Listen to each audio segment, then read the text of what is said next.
વંદે માતરમ. ધોરણ 9 સામાજિક વિજ્ઞાન, પ્રકરણ 16 આબોહવા.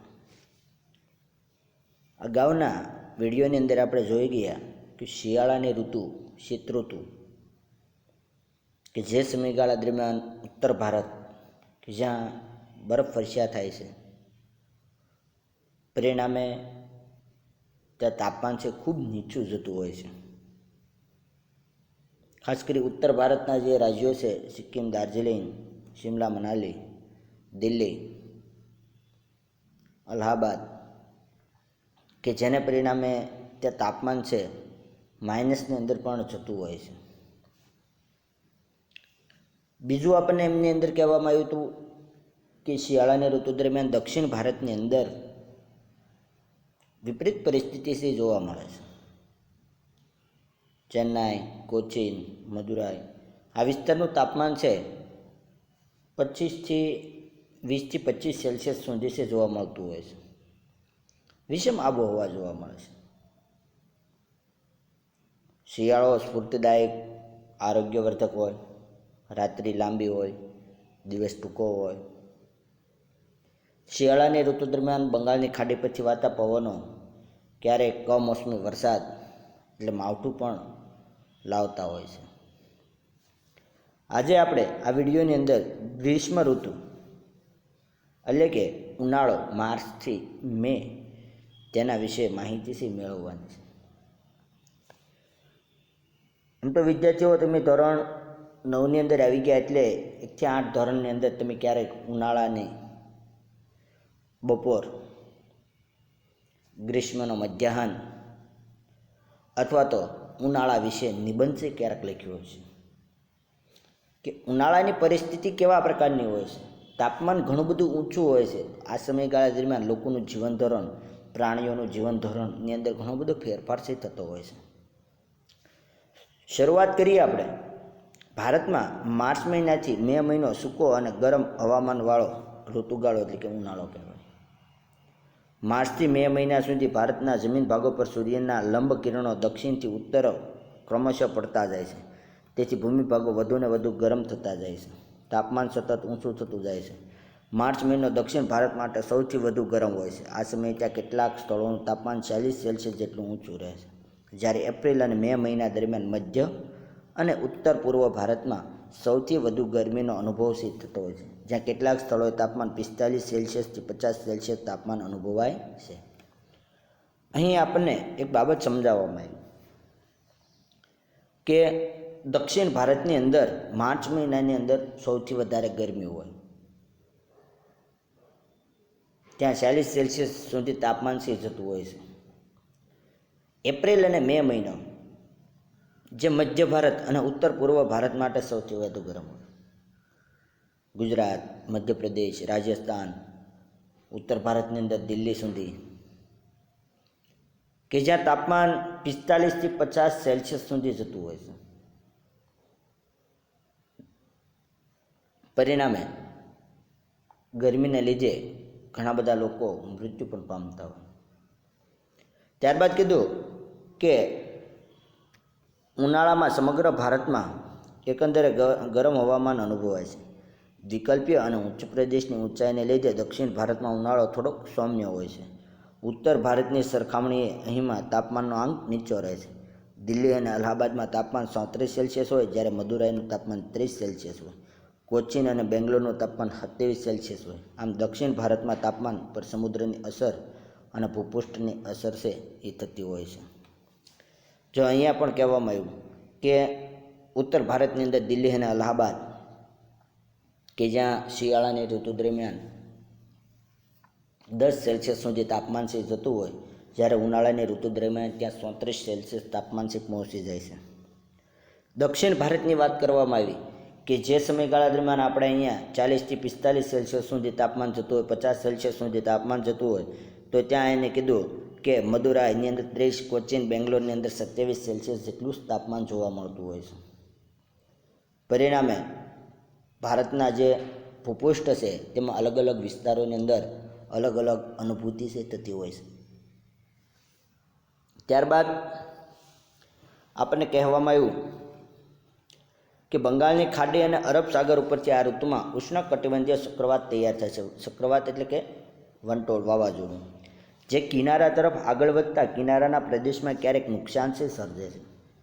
દેશનો મોટો ભાગ ઉનાળા દરમિયાન ગરમ અને સૂકું હવામાન અનુભવે છે. ઘણા બધા પ્રદેશોમાં આ સમયગાળા દરમિયાન વરસાદ પડતો નથી, પરંતુ કેટલીક વાર મે મહિના દરમિયાન મલબારના કિનારે થોડોક વરસાદ પડે છે, જે કેરીના પાકને પકવવામાં મદદરૂપ થાય છે. આથી તેને આમ્રવૃષ્ટિ કહેવામાં આવે છે, જે કેરી અને કોફીના પાક માટે ઘણો જ ઉપયોગી છે. વિદ્યાર્થી, તમારે એક આ પ્રશ્ન યાદ રાખવાનો છે ગુણની અંદર. આમ્રવૃષ્ટિ એટલે શું? તો કે મે મહિના દરમિયાન મલબારના કિનારે જે વરસાદ પડે છે, કે જેને લીધે ત્યાં કેરીના પાકને અને કોફીના પાકને પકવવા માટે ખૂબ જ ઉપયોગી થાય છે. આથી તેને એ વરસાદને આમ્રવૃષ્ટિ તરીકે ઓળખવામાં આવે છે. કારણ કે એ સમયગાળા દરમિયાન ત્યાં કેરીની સિઝન હોય છે, તો એ કેરીને પકવવા માટે આ વરસાદ છે ખૂબ જ મહત્ત્વની ભૂમિકા ભજવતો હોય છે. ત્યારબાદ આપણને પછીનો મુદ્દો કીધો વર્ષા ઋતુ, જે જૂનથી સપ્ટેમ્બર સુધીનો સમયગાળો છે.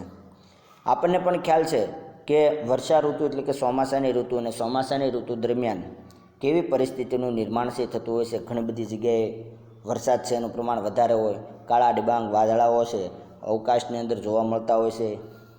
પરિણામે વર્ષા ઋતુ છે એક રીતે આપણા માટે સૌથી લાભદાયી અને ફળદાયી છે, કારણ કે ખેડૂતો છે ભારતની અંદર વર્ષા ઋતુ દરમિયાન જ પોતાના ખેતરની અંદર વાવણી છે કરતા હોય છે. શરૂઆત કરીએ તેની અંદર કીધું, ભારત છે ખેતી પ્રધાન દેશ હોવાથી ચોમાસું ભારતની મહત્ત્વની ઋતુ ગણાય છે. જૂનથી સપ્ટેમ્બર દરમિયાન દેશનો આશરે 80% વરસાદ છે એ પડે છે. ભારતના ખેડૂતો ચોમાસાના પ્રારંભથી જ ખેતીની પ્રવૃત્તિમાં ગૂંથાયેલો રહે છે. આ ઋતુમાં થતો વરસાદ અને ભેજવાળું તથા વાદળછાયું હવામાન ભારત તરફ દક્ષિણ પશ્ચિમ નૈઋત્યના મોસમી પવનોને આભારી છે. તેવી જ રીતે આ ઋતુને નૈઋત્યના મોસમી પવનોની ઋતુ પણ ગણવામાં આવે છે. ભારતના લગભગ બધા જ વિસ્તારોમાં તેનાથી વરસાદ થાય છે, જેના વિશે આપણે થોડુંક નકશાની અંદર માહિતી છે મેળવવાની છે. નકશા પૂરતી તો નથી કરવાની, પરંતુ માહિતી છે એ મેળવવાની છે. ત્યારબાદ કીધું કે મે મહિનામાં અંત સુધીમાં ભારતમાં અને મધ્ય એશિયામાં ભૂમિભાગોમાં ઊંચા તાપમાનને કારણે હવાનું હલકું દબાણ છે એ રચાય છે. આ સમયે દક્ષિણે હિન્દ મહાસાગર પર ભારે દબાણ હોય છે, તેથી હિન્દ મહાસાગર પરથી પવનો ઉત્તરના હલકા દબાણ તરફ ખેંચાઈ આવે છે. આથી જૂનથી સપ્ટેમ્બર સુધી સમુદ્ર પરથી ઉનાળામાં મોસમી પવનો ભારત પર વાય છે. આ પવનો ભેજવાળા હોવાથી ભારતમાં વરસાદ લાવે છે. હવે આપણે આ પવનો કઈ રીતે અને કેવી રીતે ભારતની અંદર પ્રવેશે છે અને કયા વિસ્તારની અંદર ક્યારે વરસાદ આવે છે તેના વિશે અભ્યાસ કરીશું. તો તેને સમજવા માટે નીચે આપેલ નકશાને આધારે આપણે થોડીક માહિતી છે મેળવવી પડશે. જો વિદ્યાર્થી મિત્રો તમારી પાસે પુસ્તક હોય તો પુસ્તકની અંદર તમારે આ નકશો છે ખોલવાનો છે સમજવા માટે, કારણ કે તો જ આપણે સારી રીતે સમજી શકીશું. જેમની અંદર આપણને કહેવામાં આવ્યું, આ સરસ મજાના નકશાની અંદર આપણે આમ જોઈએ તો આપણને ખ્યાલ આવે કે આ રસ્તા બતાવ્યા છે, પરંતુ એવું નથી. આપણે કહીએ છીએ કે ચોમાસાની ઋતુ દરમિયાન દક્ષિણ ભારતમાંથી પવનો જે વાય છે ભારતની અંદર વરસાદ છે એ લાવે છે. તો કઈ રીતે? તો એની અંદર જો તમને કહેવામાં આવ્યું કે જૂન મહિનાની અંદર ચોમાસાની શરૂઆત છે દક્ષિણ ભારતની અંદર થાય, એટલે કે કેરળ અને તમિલનાડુનો જે વિસ્તાર છે ત્યાં સૌપ્રથમ વરસાદ છે પડતો હોય છે. એટલે અહીંયા જો તમને કહેવામાં આવ્યું કે 1 જૂન ભારતની અંદર આ મોસમી પવનો છે, નૈઋત્યના પવનો છે એ પ્રવેશ કરે છે, એટલે આ વિસ્તારની અંદર વરસાદ છે એ પડતો હોય છે. ત્યારબાદ ક્રમશઃ આગળ વધે છે, એટલે 5 જૂન એ કર્ણાટક સુધી પહોંચે છે. આંધ્રપ્રદેશ કર્ણાટકનો વિસ્તાર કે જ્યાં વરસાદની શરૂઆત છે એ થાય છે. એટલે દક્ષિણ ભારતમાં સૌપ્રથમ, પછી આ પવનો જેમ જેમ આગળ વધતા જાય છે તેમ તેમ આગળના વિસ્તારોની અંદર વરસાદની અનુભૂતિ છે થતી હોય છે. 10 જૂન સુધીમાં, એટલે કે 10 દિવસ પછી મહારાષ્ટ્રની અંદર આ પવનો પ્રવેશ કરે છે, એટલે ત્યાં પછી વરસાદની શરૂઆત છે એ થાય છે. ત્યારબાદ આ પવનો ધીમે ધીમે આગળ વધી અને ગુજરાત તરફ આગળ વધે છે. પરિણામે ત્યાં 15 જૂન પછી વરસાદની શરૂઆત છે એ થતી હોય, અને આમ આ પવનો સમગ્ર ભારતની અંદર પ્રવેશ કરે અને વરસાદ છે લાવતા હોય છે. ત્યારબાદ પૂર્વ ભારતની અંદરથી પણ જે બંગાળની ખાડીમાંથી મોસમી પવનો ઉદ્ભવે છે તેના વિશે કહેવામાં આવ્યું. ત્યાં પણ 1 જૂને પ્રવેશ કરે છે, એટલે પૂર્વ ભારતના જે રાજ્યો છે તેમની અંદર આ પવનો છે એ પ્રવેશ કરતા હોય છે અને પરિણામે ત્યાં વરસાદ છે લાવે છે. 5 જૂન કોલકાતાની અંદર આ પવનો એટલે કે પશ્ચિમ બંગાળની અંદર પ્રવેશ કરે અને વરસાદ છે લાવે છે. ત્યારબાદ હવે જેમ જેમ ઉત્તર ભારત તરફ આ પવનો આગળ વધે છે તેમ તેમ વરસાદનું પ્રમાણ છે ઘટતું જતું હોય છે. કારણ કે હવે જે વાદળોની અંદર પાણીનું પ્રમાણ છે, ભેજનું પ્રમાણ હતું એ ઘટી ગયું છે, એટલે ઉત્તર ભારતની અંદર ક્રમશઃ વરસાદ છે ઓછો પડે છે. રાજસ્થાનનો સમયગાળો આવે છે ત્યાં સુધીમાં તો 1 જુલાઈ એટલે એક મહિનો પસાર થઈ ગયો હોય છે. 1 મહિના પછી ત્યાં વરસાદનું પ્રમાણ ખૂબ બધું ઘટી ગયેલું હોય છે. પરિણામે ઉત્તર ભારતની અંદર વરસાદ છે ખૂબ ઓછો પડતો જોવા મળે છે. વંદે માતરમ.